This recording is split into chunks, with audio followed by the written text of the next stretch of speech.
কাটে ফুল কাটে টিভি তাই। আচ্ছা না সিএমডি ইউজ এখন করে আছে কিসের ভিতর? সির ভিতর, ইউজারের ভিতর, এইচপির ভিতরে। তো এক ধাপ আগে যাব কি করে? মানে ইউজারে যাব, এখন এইচপি তে আছে, ইউজারে যাব কি করে? সিডি মানে change directory space double dot enter, ইউজারে চলে গেছে। আচ্ছা সরাসরি সিতে যাব কি করে? CD space slash, CD space backslash আর কি হলো। আচ্ছা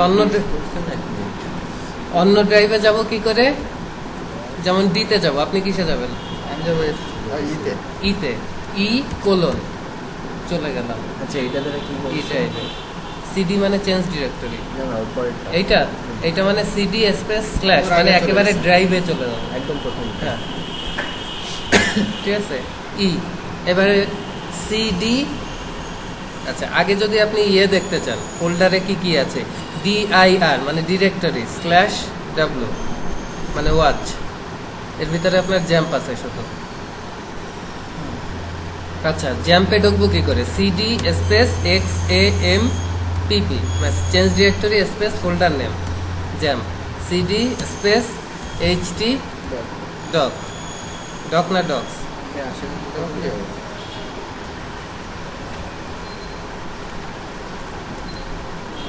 যে এটা আসলে কি করে না?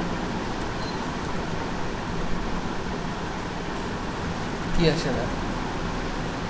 ডিআইআর ভি না, ডিআইআর ডাব্লিউ। তারপরে আবার এইটা মুছে দেবো। কোনটা? CLS clear screen. আচ্ছা একদম প্রথম এস।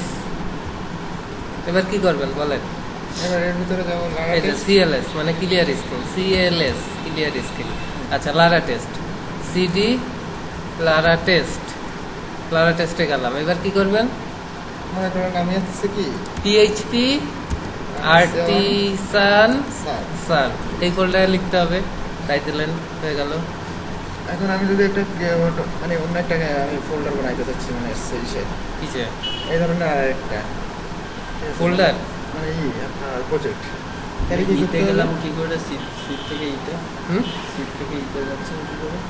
জাস্ট ই কোলন লিখলেই হচ্ছে, ড্রাইভের নাম কোলন। আচ্ছা এটা মানে ক্যান্সেল করেন।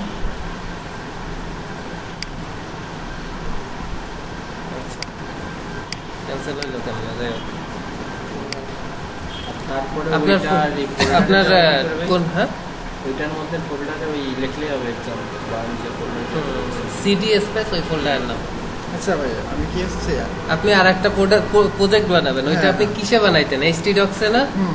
আচ্ছা তাহলে লারাভেলে থাকা যাবে না, ওটা সিডি Laravel স্পেস কেটে ডট ডট চলে গেলাম। হুম। এবার লিখতে হয় কি? এবার লিখতে হবে হচ্ছে ক্রিয়েট প্রজেক্ট, বলেন। হচ্ছে আপনার ক্রিয়েট প্রজেক্ট না, আমার তো মুখস্থ নাই, আমি তো কপি করি আর পেস্ট করি। হ্যাঁ ক্রিয়েট প্রজেক্টই হবে তো। এরপরে আইনে পেস্ট করেন, তাহলে হচ্ছে আপনার তো এক জায়গা আরেক জায়গা যাওয়া ব্যাপার। সেটা ঠিক আছে, কিন্তু আমি ওটা বলতেছি না, এটা কোনো ইয়ে হবে না যখন এই যে আপনার কম্পোজারে তো কোনো সমস্যা হবে না। আমরা তো সে কি বলবো যে আপনার এটা ডিলিট করে তারপরে আবার ই করতেছি। না কেন, আপনি লারা টেস্ট নামে ফোল্ডার না রাখলেই হইব। কখন? হ্যাঁ এবার এর জন্য তোর জন্য আমি একটা ভালো